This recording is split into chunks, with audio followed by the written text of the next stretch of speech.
જેના બળ ઉપર સરકાર બની છે એમની ઉપર જ્યારે સરકારી બળ વાપરવામાં આવે ત્યારે લોકતંત્રની હાર કહેવાય. આ વાત સમજાવતી મૂવી એટલે મેં અટલ હું. પંકજ ત્રિપાઠીએ બહુ જ સરસ કામ કર્યું છે. ફિલ્મનું કાસ્ટિંગ પણ મસ્ત છે. એપ્ટ કેરેક્ટર પકડ્યા છે ભાઈ. પરંતુ ક્યાંક એવું લાગે કે ફિલ્મ વધારે સારી થઈ શકી હોત. જેમની જીભે સાક્ષાત સરસ્વતી દેવી બિરાજમાન છે એ વ્યક્તિ જ્યારે બોલે ત્યારે ભાષણ ના લાગે, કવિતા જ લાગે. અટલ બિહારી વાજપેયીના જે ફેન્સ છે એમને આ ફિલ્મ 100% ગમશે, પણ સાથે એવું પણ લાગશે કે હજી સારી બની શકી હોત. પોલિટિક્સમાં રસ નહીં હોય તો ફિલ્મ બોર કરી શકે એમ છે, પરંતુ જો તમને ઇતિહાસ જાણવામાં રસ છે, અમુક પોલિટિકલ પાર્ટી વિશે જાણવામાં રસ છે, અમુક નેતાઓ વિશે વધારે જાણવામાં રસ છે, દેન મેં અટલ હું ફિલ્મ તમને ગમી શકે એમ છે.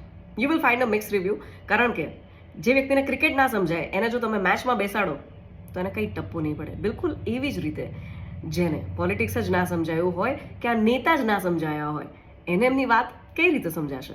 પરંતુ હા, એક સીન છે જે સમજાવે છે કે અટલજીનું વિઝન કેવું હતું. જય જવાન જય કિસાન જય વિજ્ઞાનની સાથે એ સીન આવે છે. That is my favourite scene. અને પંકજ ત્રિપાઠીનું કામ મને ખૂબ જ ગમ્યું, but I still feel film could have been much much much better. Let me know તમને કેવી લાગી.